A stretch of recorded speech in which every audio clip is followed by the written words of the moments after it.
Well, hey there, guys. Time for today's story. Looks like we're stuck inside today because I've been sitting here watching my friend meteorologist Kyle Granger give the weather, and he says it's not going to be nice later on today. What's the weather going to be like, Kyle? Well, it's going to be a bit chilly, and we have some rain opportunities that move in for Tuesday morning, Marvin. So that doesn't sound like it's going to be fun to be outside, so why don't we just stay in where it's dry and curl up with a good book?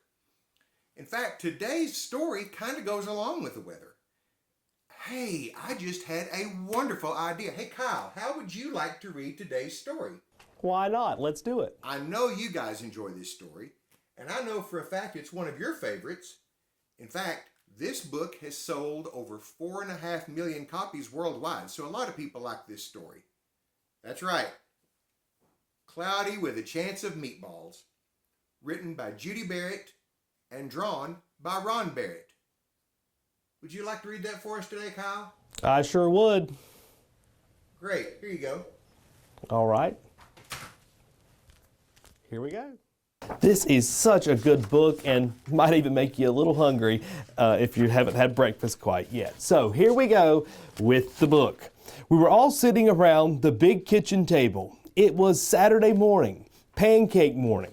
Mom was squeezing oranges for juice. Henry and I were betting on how many pancakes we could each eat.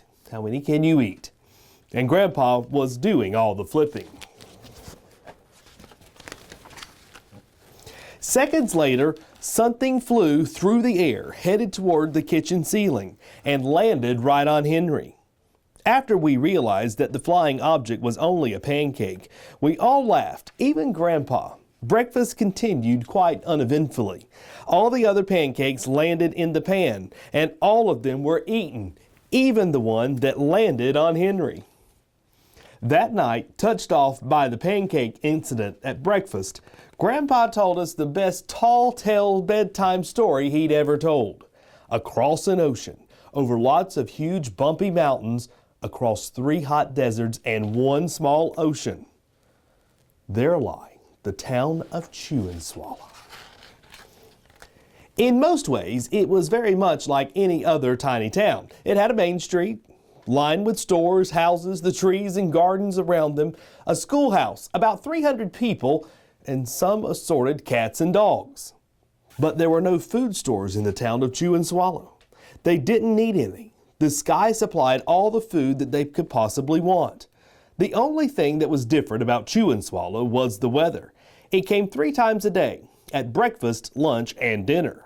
Everything that everyone ate came from the sky. Whatever the weather served, that was what they ate. It never rained rain, it never snowed snow. And it never blew just wind. It rained things like soup and juice. It snowed mashed potatoes and green peas. And sometimes the wind blew in storms of hamburgers. The people could watch the weather report on television, and in the morning they would even hear a prediction for the next day's food. When the townspeople went outside, they carried their plates, cups, glasses, forks, spoons, knives, and napkins with them. That way they would always be prepared for any kind of weather. If there were leftovers, and there usually were, the people took them home and put them in their refrigerators in case they got hungry between meals. The menu varied.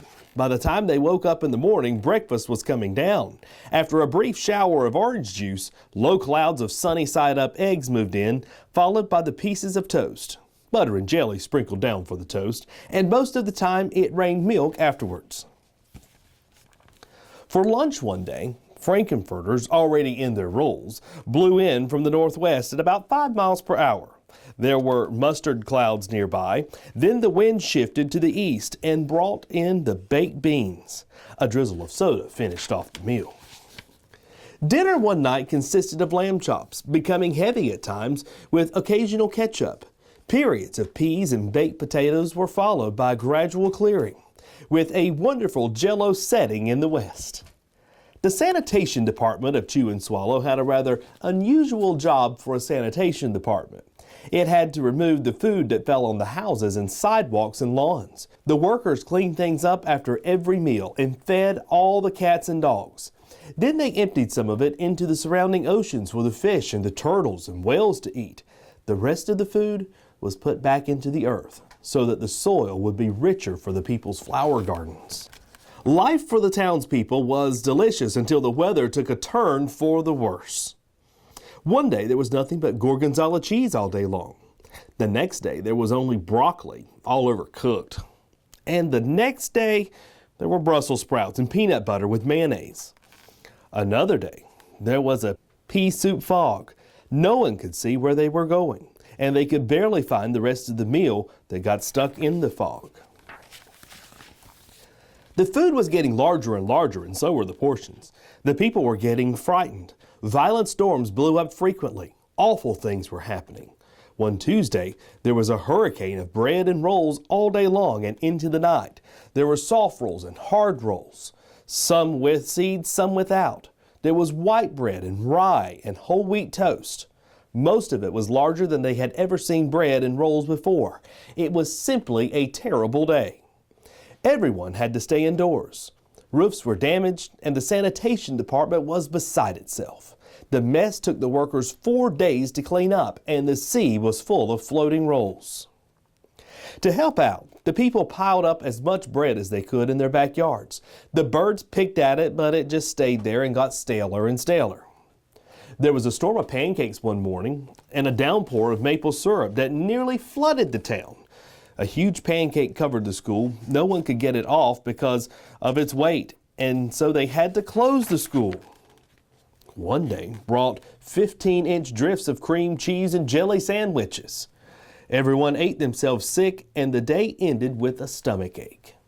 There was an awful salt and pepper wind accompanied by an even worse tomato tornado. People were sneezing themselves silly and running to avoid tomatoes. The town was a mess. There were seeds and pulp everywhere. The sanitation department gave up. The job just simply too big. Everyone feared for their lives.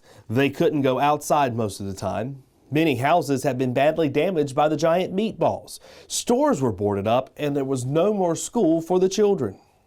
So the decision was made to abandon the town of Chew and Swallow. It was a matter of survival. The people glued together giant pieces of stale bread, sandwich style, with peanut butter, and took the absolute necessities with them. Set sail on their rafts for a new land. After being afloat for a week, they finally reached a small coastal town, which welcomed them. The bread had held up surprisingly well enough for them to build temporary houses for themselves out of it. The children began school again, and the adults all tried to find places for themselves in the new land. The biggest change that they had to make was getting used to buying food at the supermarket. They found it odd that food was kept on shelves, packaged in boxes, cans, and bottles. Meat that had to be kept in large refrigerators. Nothing came down from the sky except rain and snow. The clouds above their heads were not even made of those fried eggs. No one ever got hit by a hamburger again. And nobody cared to go back to Chew and Swallow to find out what happened. They were too afraid. Henry and I were awake until the end of Grandpa's story. I remember his goodnight kiss. The next morning we woke up to see snow falling outside our window. We ran downstairs for breakfast and ate it a little faster than usual so we could go sledding with Grandpa. It's funny, but even as we were sliding down the hill, we thought we saw a giant pat of butter at the top, and we could almost smell mashed potatoes. The end. Cloudy with a Chance of Meatballs. Marvin? Thank you, Kyle, for doing that. And thank you guys for watching. Wasn't that great? Now, before I go, remember, practice your social distancing. Stay at least 6 feet apart. Wash your hands. Wash your hands often. Use plenty of soap and warm water. Wash them for about 20 seconds. And don't touch your face. Also, remember, guys, you can go on to Reading Counts or your accelerated reader and take your test on this or any of the other stories that we've read during this series. Get your points, and we will see you guys real soon. Thank you again, Kyle. And thank you guys for watching.